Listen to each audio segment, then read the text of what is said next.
ಸಂಸದ ಪ್ರಜ್ವಲ್ ಅಶ್ಲೀಲ ವಿಡಿಯೋ ಪ್ರಕರಣ ದಿನಕ್ಕೊಂದು ತಿರುವನ್ನ ಪಡೆದುಕೊಳ್ತಾ ಇದೆ. ಇಷ್ಟು ದಿನ ನಾಪತ್ತೆ ಆಗಿದ್ದಂತ ಪ್ರಜ್ವಲ್ ನಿನ್ನೆ ವಿಡಿಯೋ ಮುಖೇನವಾಗಿ ದಿಢೀರ್ ಅಂತ ಪ್ರತ್ಯಕ್ಷವಾಗಿದ್ರು. ವಿಡಿಯೋ ಬಿಟ್ಟು ಇದೇ 31ನೇ ತಾರೀಕು ಅಂತಂದ್ರೆ ಶುಕ್ರವಾರ ಎಸ್ಐಟಿ ವಿಚಾರಣೆಗೆ ಹಾಜರಾಗುವುದಾಗಿಯೂ ಹೇಳಿದ್ದಾರೆ. ಈ ಬೆನ್ನಲ್ಲೇ ಎಸ್ಐಟಿ ಅಧಿಕಾರಿಗಳು ಅಲರ್ಟ್ ಆಗಿದ್ದಾರೆ. ಏರ್ಪೋರ್ಟ್ಗಳಲ್ಲೇ ಬೀಡು ಬಿಟ್ಟಿದ್ದಾರೆ.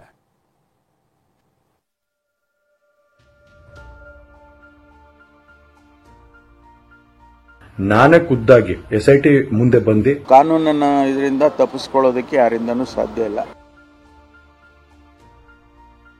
ರಾಹುಲ್ ಗಾಂಧಿ ಅವರು ಈ ಒಂದು ವಿಚಾರಗಳನ್ನ ಪ್ರಚಾರ ಮಾಡೋದಕ್ಕೆ ಪ್ರಾರಂಭ ಮಾಡಿದ್ರು. ಕಾಂಗ್ರೆಸ್ ಅವರು ವಿಡಿಯೋ ಮಾಡ್ಕೊಂತ ಹೇಳಿದ್ರ. ಆಕಾಶ ನೀಲಿ ಬಣ್ಣದ ಅಂಗಿ, ಶೇವಿಂಗ್ ಕಟಿಂಗ್ ಮಾಡಿಸ್ಕೊಂಡು ಫುಲ್ ಟ್ರಿಮ್ ಆಗಿದ್ದ, ಹಣೆಯಲ್ಲಿ ಕುಂಕುಮ ಬೇರೆ. ಹೀಗೆ ಬರೋಬ್ಬರಿ ತಿಂಗಳ ಬಳಿಕ ಪ್ರಸನ್ನ ವದನನ ಅವತಾರದಲ್ಲಿ ಕಂಡಿದ್ದು ಅತ್ಯಾಚಾರ ಆರೋಪಿ ಸಂಸದ ಪ್ರಜ್ವಲ್ ರೇವಣ್ಣ.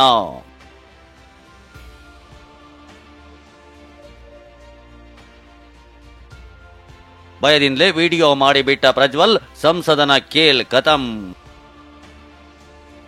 ಮೇ 31ಕ್ಕೆ ವಿಚಾರಣೆಗೆ ಹಾಜರಾಗ್ತೀನಿ ಎಂದಿದ್ದರ ಹಿಂದಿದೆ ರೋಚಕ ಸಂಗತಿ.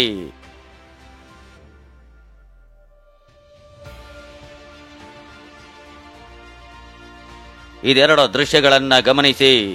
ಏಪ್ರಿಲ್ 26ರಂದು ಮತದಾನ ಮಾಡಿ ಪರಾರಿಯಾಗಿದ್ದ ಅತ್ಯಾಚಾರ ಆರೋಪಿ ಸಂಸದ ಪ್ರಜ್ವಲ್ ರೇವಣ್ಣ ನಿನ್ನೆ ವಿಡಿಯೋ ಮೂಲಕ ಪ್ರತ್ಯಕ್ಷವಾಗಿದ್ರು.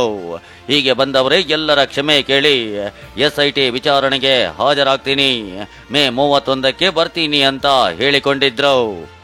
ನಾನೇ ಖುದ್ದಾಗಿ ಶುಕ್ರವಾರ 31ನೇ ತಾರೀಕು 10 ಗಂಟೆಗೆ ಎಸ್ಐಟಿ ಮುಖಾಂತರ ಎಸ್ಐಟಿ ಮುಂದೆ ಬಂದು ನಾನು ಸಂಪೂರ್ಣ ಈ ಇನ್ವೆಸ್ಟಿಗೇಷನ್ಗೆ ಸಹಕಾರ ಕೊಡೋ ಮುಖಾಂತರ ನಾನು ಇದಕ್ಕೆ ಸರಿಯಾದ ರೀತಿಯಲ್ಲಿ ಉತ್ತರ ಕೊಡುವಂತ ಕೆಲಸನ ಮಾಡ್ತೀನಿ. ಅರೆ ಇದೇನಪ್ಪ, ತಿಂಗಳಿಂದ ಯಾರ ಕೈಗೋ ಸಿಗದೆ ಆಟ ಕಟ್ಟಿದ್ದ ಪ್ರಜ್ವಲ್ ದಿಢೀರನೆ ಪ್ರತ್ಯಕ್ಷವಾಗಿದ್ದೇಕೆ, ಕ್ಷಮೆ ಕೇಳಿದ್ಯಾಕೆ, ವಿಚಾರಣೆಗೆ ಬರ್ತೀನಿ ಅಂದಿದ್ದೇಕೆ ಅಂತ ನೋಡ್ತಾ ಹೋದ್ರೆ ಸಿಗೋ ಉತ್ತರವೇ ಭಯ. ಏನದೋ ಭಯ ತೋರಿಸ್ತೀವಿ ನೋಡಿ.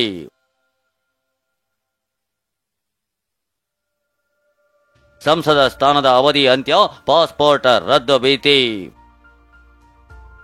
ಹೌದು, ಪ್ರಜ್ವಲ್ ರೇವಣ್ಣ ಈ ಬಾರಿ ಚುನಾವಣೆಯಲ್ಲಿ ಸೋತ್ರೆ ಅವರ ಸಂಸದ ಸ್ಥಾನದ ಅವಧಿ ಅಂತ್ಯವಾಗಲಿದೆ. ಜೊತೆಗೆ ಪಾಸ್ಪೋರ್ಟ್ ಕೂಡ ರದ್ದಾಗೋ ಭೀತಿ ಇದೆ. ಹೀಗಾಗಿ ಪ್ರಜ್ವಲ್ ವಿದೇಶದಿಂದ ವಾಪಸ್ ಬಂದು ತನಿಖೆ ಎದುರಿಸೋದಾಗಿ ಹೇಳಿದ್ದಾರೆ ಅಂತ ಚರ್ಚೆ ನಡೆಯುತ್ತಿದೆ. ಈ ಬಗ್ಗೆ ಮಾತನಾಡಿರುವ ಗೃಹ ಸಚಿವ ಪರಮೇಶ್ವರ್, ಈಗಾಗಲೇ ಬ್ಲೂ ಕಾರ್ನರ್ ನೋಟಿಸ್ ಹೊರಡಿಸಲಾಗಿದೆ, ಯಾರೋ ತಪ್ಪಿಸಿಕೊಳ್ಳೋಕೆ ಸಾಧ್ಯವಿಲ್ಲ ಎಂದಿದ್ದಾರೆ. ತಮ್ಗೆ ಗೊತ್ತಿದ್ದಾಗೆ ಬ್ಲೂ ಕಾರ್ನರ್ ನೋಟಿಸ್ ಇಶ್ಯೂ ಆಗಿದೆ. ಅವರು ಬರದೇ ಹೋದರೆ ಅವರ ಲೊಕೇಶನ್ ತಿಳ್ಕೊಂಡು ಇಂಟರ್ಪೋಲ್ನವರು ಇಂಟರ್ಫಿಯರ್ ಆಗ್ತಾರೆ ಅಂತ ಎಲ್ಲ ನಡೀತಾ ಇತ್ತು. ಕಾನೂನನ್ನು ಇದರಿಂದ ತಪ್ಪಿಸ್ಕೊಳ್ಳೋದಕ್ಕೆ ಯಾರಿಂದನೂ ಸಾಧ್ಯ ಇಲ್ಲ. ಅದಕ್ಕಾಗಿ ಅವರು ಈಗ 31ಕ್ಕೆ ಅವರು ಎಕ್ಸ್ಪೈರ್ ಆಗುತ್ತೆ ಅಂತ ಏನೋ ಹೇಳ್ತಾ ಇದ್ದಾರೆ. ಪ್ರಜ್ವಲ್ ರೇವಣ್ಣ ಎಲ್ಲಿದ್ದಾರೆಂಬುದು ಇನ್ನೂ ನಿಗೂಢ. ಅಷ್ಟಕ್ಕೂ 2 ನಿಮಿಷ 57 ಸೆಕೆಂಡ್ ವಿಡಿಯೋ ಬಿಟ್ಟಿರೋ ಪ್ರಜ್ವಲ್ ಸದ್ಯ ಎಲ್ಲಿದ್ದಾರೆ ಗೊತ್ತಿಲ್ಲ. ಪ್ರಜ್ವಲ್ ಹೇಳಿಕೊಂಡಂತೆ ಮೇ 31ರಂದು ಅಂದ್ರೆ ಶುಕ್ರವಾರ ಎಸ್ಐಟಿ ತನಿಖೆಗೆ ಹಾಜರಾಗಲಿದ್ದಾರೆ. ಹೀಗಾಗಿ ಕರ್ನಾಟಕಕ್ಕೆ ಕಾಲಿಟ್ಟ ಕ್ಷಣವೇ ಅರೆಸ್ಟ್ ಆಗೋದು ಪಕ್ಕಾ ಆಗಿದೆ. ಹಾಗಾದ್ರೆ ಬಂಧನ ಪ್ರಕ್ರಿಯೆ ಹೇಗಿರಲಿದೆ ಅದನ್ನೇ ತೋರಿಸ್ತೇವೆ ನೋಡಿ. ಮೊದಲಿಗೆ ಇಮಿಗ್ರೇಷನ್ ಅಧಿಕಾರಿಗಳು ಪ್ರಜ್ವಲ್ನನ್ನ ವಶಕ್ಕೆ ಪಡೆಯಲಿದ್ದಾರೆ. ಬಳಿಕ ಎಸ್ಐಟಿ ಅಧಿಕಾರಿಗಳಿಗೆ ಒಪ್ಪಿಸುತ್ತಾರೆ. ಕೂಡಲೇ ಎಸ್ಐಟಿ ಅಧಿಕಾರಿಗಳು ಮೆಡಿಕಲ್ ಚೆಕಪ್ಗೆ ಕರೆದೊಯ್ದು ಬಳಿಕ ಕೋರ್ಟ್ ಮುಂದೆ ಹಾಜರುಪಡಿಸಲಿದ್ದಾರೆ. ಕೊನೆಯದಾಗಿ ಪ್ರಕರಣದಲ್ಲಿ ಉಲ್ಲೇಖಿಸಲಾಗಿರುವ ಘಟನಾ ಸ್ಥಳದಲ್ಲಿ ಮಹಜರು ಮಾಡಲಿದ್ದಾರೆ. ಹೀಗೆ ಪ್ರಜ್ವಲ್ ಬಂಧನ ಪ್ರಕ್ರಿಯೆ ನಡೆಯಲಿದೆ.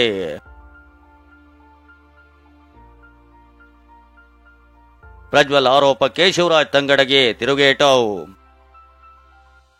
ಕಾಂಗ್ರೆಸ್ನವರು ಪಿತೂರಿ ಮಾಡಿದ್ದಾರೆಂಬ ಪ್ರಜ್ವಲ್ ಆರೋಪ ಕೈ ಪಡೆಯ ಕಣ್ಣು ಕೆಂಪಗಾಗುವಂತೆ ಮಾಡಿದೆ.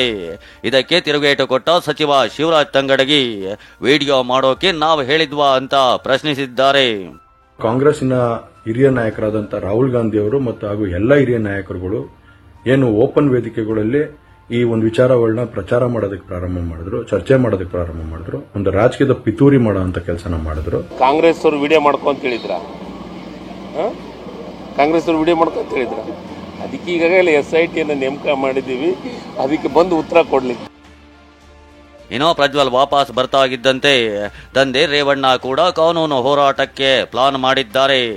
ವಕೀಲರ ಜೊತೆಗೂ ಸಮಾಲೋಚನೆ ನಡೆಸ್ತಾ ಇದ್ದು ಪ್ರಜ್ವಲ್ SIT ಮುಂದೆ ವಿಚಾರಣೆಗೆ ಹಾಜರಾದ ಬಳಿಕ ಜಾಮೀನು ಪ್ರಕ್ರಿಯೆ ಬಗ್ಗೆ ಮಾತುಕತೆ ನಡೆಸಿದ್ದಾರೆ. Bureau report, TV9.